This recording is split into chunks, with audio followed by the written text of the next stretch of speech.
রাত প্রায় ৩টে বাজে, আর আমার ঘুম আসছিল না। মনে হচ্ছিল যেন কিছু একটা ঘটতে চলেছে। অস্বস্তি নিয়ে আমি শেষ পর্যন্ত আমার বড় বোনের রুমে গেলাম।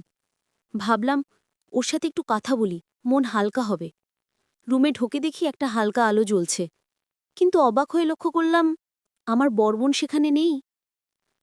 এত রাতে সে কোথায় গেল? ভাবতে ভাবতে আমি চিন্তায় পড়ে গেলাম। আমি বাইরে বাথরুমের দিকে গেলাম, কারণ সেখান থেকে কিছু আওয়াজ আসছিল। কাছে যেতেই শুনলাম আমার বোন কারোর সাথে মৃদুস্বরে কথা বলছে। ওকে বলতে শুনলাম যেন দ্রুত কাজ শেষ করে, নয়তো কেউ টের পেতে পারে। অন্যদিকে আরেকটি কণ্ঠ শুনলাম যে বলছে, চিন্তা করো না, এখন কেউ আসবে না। আমার ভেতরটা তখন অনেক প্রশ্নে ভরে গেল। বুঝতে পারছিলাম না আসলে কি হচ্ছে। আমি ধীরে ধীরে বাথরুমের কাছে গেলাম। ভেতরে উকি দিয়ে দেখি আমার বড়বোন কারো সাথে কথা বলছে, যেন তারা কিছু ব্যক্তিগত সমস্যা নিয়ে আলোচনা করছে। তারা একে অপরকে সান্ত্বনা দিচ্ছিল, যেন কোনো দুশ্চিন্তার কারণ নেই। আমি তাদেরকে দেখে অবাক হয়ে গেলাম। এই পুরো ঘটনা দেখে আমার মনে নানা প্রশ্ন উকি দিতে লাগল। আমি রেগে গেলাম, কিন্তু বুঝতে পারছিলাম না এই পরিস্থিতিতে কি করা উচিত।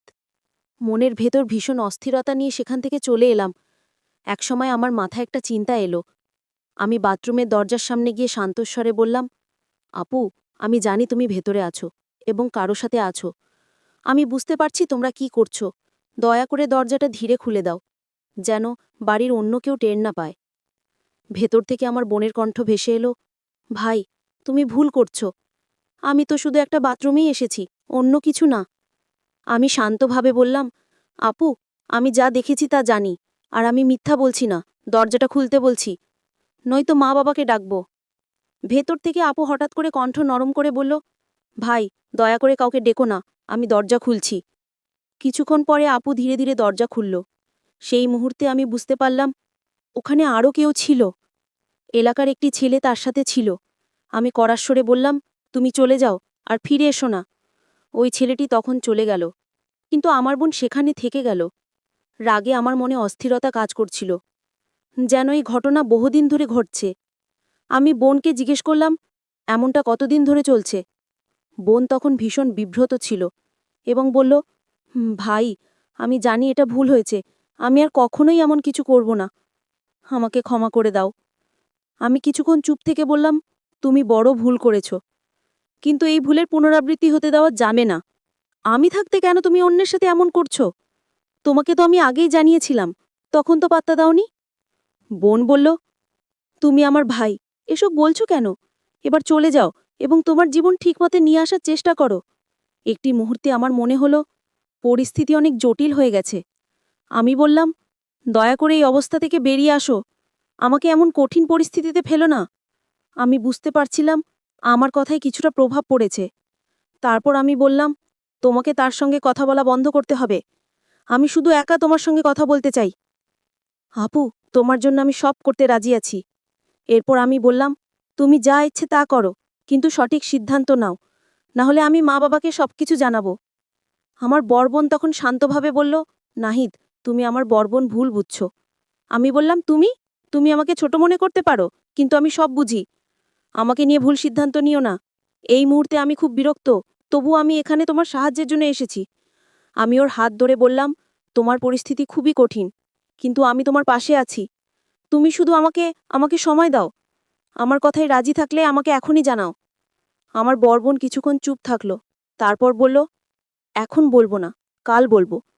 আমি জোর দিলাম, না, এখনই আমাকে বলো, কাল হতে অনেক দেরি হয়ে যাবে।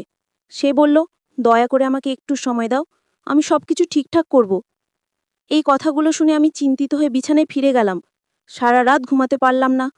আমার বোনের কথাগুলো বারবার মনে হচ্ছিল। সে কিভাবে এমন কাজ করতে পারে? এতদিন আমি শুধু সন্দেহ করছিলাম, আজ তা সত্য হলো। সকালে যখন ঘুম ভাঙল দেখি আম্মা নাস্তা তৈরি করে রেখেছেন। আমার কাছে নাস্তা করতে বসে ভাবতে লাগলাম কিভাবে এই পরিস্থিতির সমাধান করা যায়। নাস্তার পর বড়বোনের রুমে গিয়ে দেখি ও তার ছোট ছেলেকে নাস্তা দিচ্ছে। আমাকে দেখে আপু একটি হাসি দিল। মনে হলো সে আমার কথায় রাজি ছিল। এটা দেখে মনে হলো জীবনের কিছু ব্যাপার সবসময় জটিল থাকে, কিন্তু আমরা একে অপরকে সাহায্য করে তা কাটিয়ে উঠতে পারি।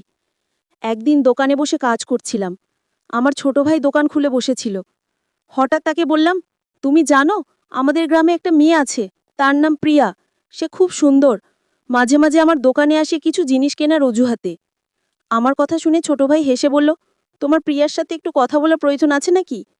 আমি হেসে বললাম, আজ বাসায় ফিরে একটু ভাবতে হবে। বাড়িতে পৌঁছে দেখি ফোনে মেসেজ এসেছে প্রিয়ার থেকে। সে বলল, নাহিদ, তোমাকে অনেক মিস করছি। আমার সাথে দেখা করার চেষ্টা করো। সারাদিন তোমার কথা ভেবেছি। আমি উত্তর দিলাম, আমিও তোমাকে মিস করছি। কিন্তু এখানে গ্রামের পরিবেশ, সহজে দেখা করা যায় না। প্রিয়া তখন বলল, আমার কাছে একটা ভালো আইডিয়া আছে। আমি আগ্রহ নিয়ে জিজ্ঞেস করলাম, কী ধরনের আইডিয়া? সে বলল, তোমার বাড়ির পেছনের রাগ ভূমি রয়েছে, সেখানে দেখা করতে পারো। আমরা সেখানে শান্তিতে কথা বলতে পারবো। সেখানে শুধু তুমি আর আমি থাকব, কেউ আমাদের বিরক্ত করবে না। এই প্রস্তাবে আমি একটু বিব্রত ছিলাম, কারণ কারণ গ্রাম ছোট, সবাই সবকিছু দেখে ফেলে। তবে প্রিয়ার সাথে দেখা করার সুযোগটা মিস করতে চাইনি। প্রিয়া খুব সুন্দরী ছিল, এতটাই যে গ্রামের অন্য ছেলেরা সবসময় ওর আশেপাশে ঘুরঘুর করত। আমি ভেবেছিলাম, যদি কিছু বুঝতে পারে তবে লোকেরা অনেক কথা বলবে। তবে আমি প্রিয়াকে বললাম, আমাদের খুব সাবধানে চলতে হবে। আমি চাই না আমাদের সম্পর্ক নিয়ে এখনই কেউ সন্দেহ করুক। প্রিয়া বলল, নাহিদ, আমরা কি অন্য কোনো নিরাপদ জায়গায় দেখা করতে পারি? তোমাকে আমি খুব মিস করছি। তোমার কাছে যেতে চাই। তোমার সাথে কিছু গুরুত্বপূর্ণ কথা আছে। ও হ্যাঁ, পরিবারের লোকেরা আমার জন্য বিয়ের প্রস্তাব ঘুরছে। তারা চায় আমি শীঘ্রই বিয়ে করি। আর আমি তোমার কথাই ভাবছি। আমি জানতাম প্রিয়া আমাকে ভালোবাসত। আমিও তাকে ভালোবাসতাম। কিন্তু জীবনে তখনও অনেক কিছু করার ইচ্ছে ছিল। তাই বিয়ের মতো বড় সিদ্ধান্ত নিতে চাইছিলাম না। আমি বললাম, প্রিয়া, আমাদের জীবনে এখনও অনেক চ্যালেঞ্জ আছে। আমার দোকান ছোট, আলো তেমন ভালো না। সংসার চালানোর জন্য নিজেকে আগে শক্তভাবে গড়ে বলা দরকার। তারপর আমি অবশ্যই তোমার বাসায় বিয়ের প্রস্তাব পাঠাবো। প্রিয়া একটু চুপ করে থেকে বলল, তুমি যখন যাও তখনই করো। কিন্তু জেনে রেখো, আমি তোমাকে ছাড়া থাকতে পারবো না। আল্লাহর কসম, তুমি যেভাবেই রাখো আমি রাজি আছি। তার কণ্ঠে ভরসার ভালোবাসা ছিল। আর আমিও তাকে সত্যিই ভালোবাসতাম। কিন্তু ভেতরে ভেতরে ভাবছিলাম, জীবনে কতজনেই তো বিয়ে করে, তারপর দূরে কোথাও কাজ করতে চলে যায়, আর তাদের স্ত্রীগুলো একা থেকে অন্য কারোর সাথে গোপনে সম্পর্কে লিপ্ত হয়। তাই আমি প্রিয়াকে বুঝিয়ে বললাম, এখনই তাড়াহুড়ো করো না। আমি চাই আমাদের ভবিষ্যৎটা ভালো হোক। একটু সময় দাও।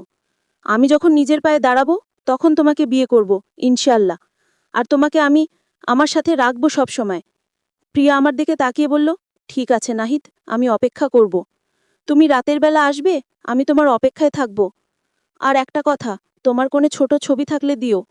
আমি তা বুকের কাছে রাখবো, যেন তোমার কথা মনে হয় সবসময়।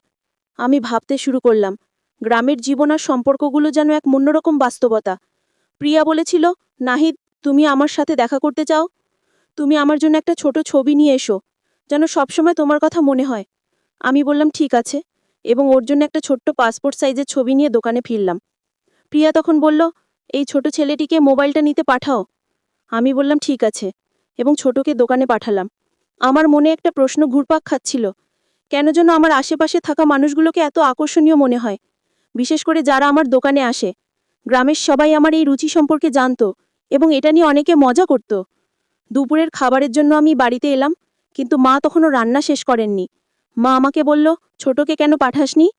আমি বললাম, মা, ছোটটা কাজে ব্যস্ত ছিল, তাই নিজেই আসলাম। এরপর আমি আমার দুই বোনের ঘরে গেলাম। ছোট বোন সেখানে ছিল, কিন্তু বড় বোন ছিল না। আপু হঠাৎ আমাকে বলল, ভাই, আমি একজনকে পছন্দ করি। আমি বললাম, হ্যাঁ আমি জানি, সেই ছেলেটা তো।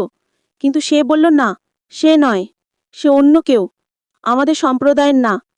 আমি বেশ অবাক হলাম, তাহলে তুমি তার সাথে কেন দেখা করো? প্রিয়া কিছুটা অস্বস্তিতে বলল, ভাই, সে কিছু আমার চাহিদা পূরণ করে, আর আমি তাকে অস্বীকার করতে পারিনি। কিন্তু সত্যি বলতে, সে আমাকে বিয়ে করতে চায়।